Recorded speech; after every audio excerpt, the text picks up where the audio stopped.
Okay, business leaders, are you here to play or are you playing to win? If you're in it to win, meet your next MVP. NetSuite by Oracle. NetSuite is your full business management system in one convenient suite. With NetSuite, you're running your accounting, your finance, your HR, your e-commerce, and more, all from your online dashboard. Upgrade your playbook and make the switch to NetSuite, the #1 cloud ERP. Get the CFO's Guide to AI and Machine Learning at netsuite.com/tech. netsuite.com/tech. Bonjour, ici Patrick Pierrat, éditeur d'InfoBref. Voici l'essentiel des nouvelles en ce mardi 8 avril. Mark Carney propose des mesures pour protéger l'épargne des aînés.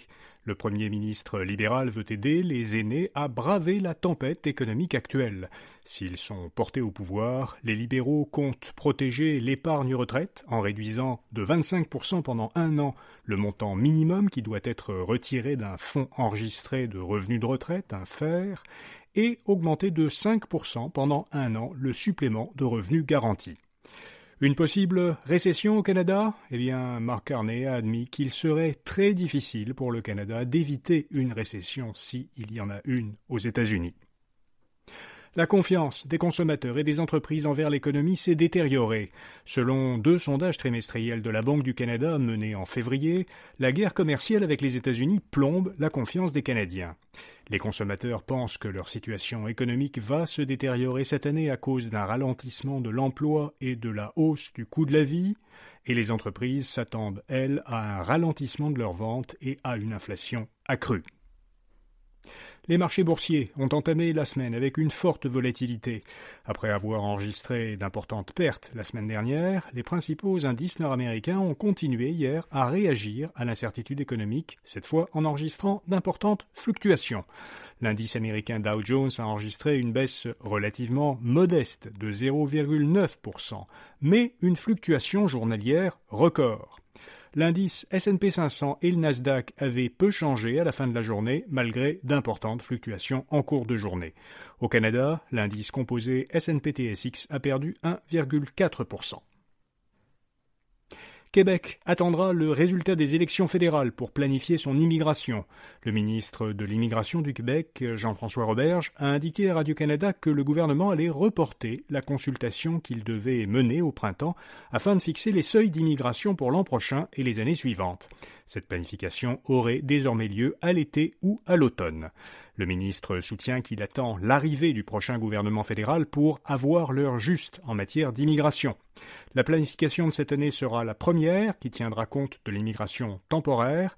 Les scénarios que le gouvernement envisage visent tous à faire baisser le nombre d'immigrants dans la province. Les médecins songent à contester en justice la loi qui les obligerait à exercer au public. C'est ce qu'a dit à la presse le président de la Fédération des médecins spécialistes du Québec, le docteur Vincent Oliva. Le gouvernement Legault veut forcer les jeunes médecins à pratiquer au public pendant au moins 5 ans à la fin de leurs études. Il propose aussi d'obliger tous les médecins à obtenir une autorisation de Santé Québec pour aller travailler au privé. Et les 4 fédérations, qui représentent respectivement les médecins omnipraticiens, les spécialistes, les résidents et les étudiants, s'opposent toutes au projet de loi caquiste. Israël et les États-Unis travaillent sur un nouveau projet d'accord pour libérer les otages détenus à Gaza. C'est ce qu'ont indiqué le Premier ministre israélien Benjamin Netanyahou et Donald Trump à l'issue d'une rencontre à la Maison-Blanche. Le président américain a soutenu à nouveau que son projet d'annexer la bande de Gaza serait une bonne chose pour la région et les Palestiniens. Les Palestiniens qui seraient, suggère Trump, déplacés dans plusieurs pays. Donald Trump a par ailleurs annoncé que son gouvernement avait des discussions directes avec l'Iran. Les États-Unis et l'Iran n'avaient plus de relations diplomatiques depuis 1980. Les 6 000 professionnels de Revenu Québec ont entériné une entente de principe. Ces travailleurs syndiqués avaient amorcé une grève de soir et de fin de semaine le 18 janvier. Leur nouvelle convention collective prévoit des augmentations de salaire comparables à celles obtenues par les autres employés du secteur public, l'ajout de journées de vacances et une bonification de leurs assurances collectives.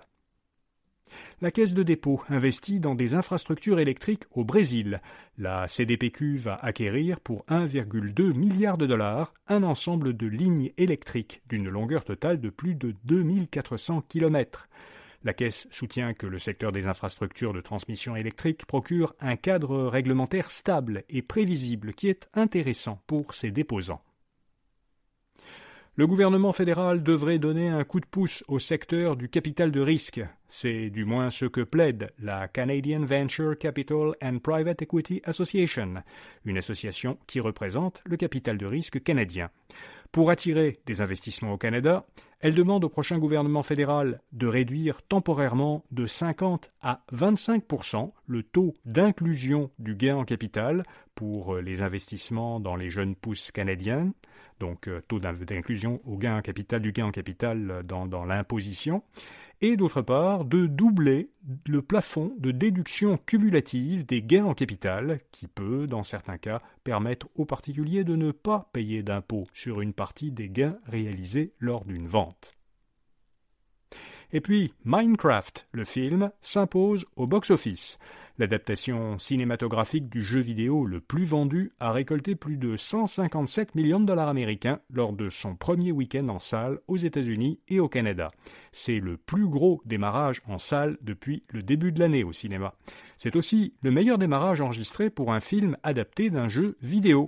Minecraft a en effet battu le record détenu depuis 2023 par le film Super Mario Bros. Voilà, vous savez l'essentiel. Bonne journée et à demain matin.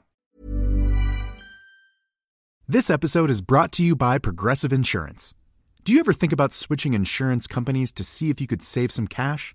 Progressive makes it easy to see if you could save when you bundle your home and auto policies. Try it at Progressive.com. Progressive Casualty Insurance Company and Affiliates. Potential savings will vary, not available in all states.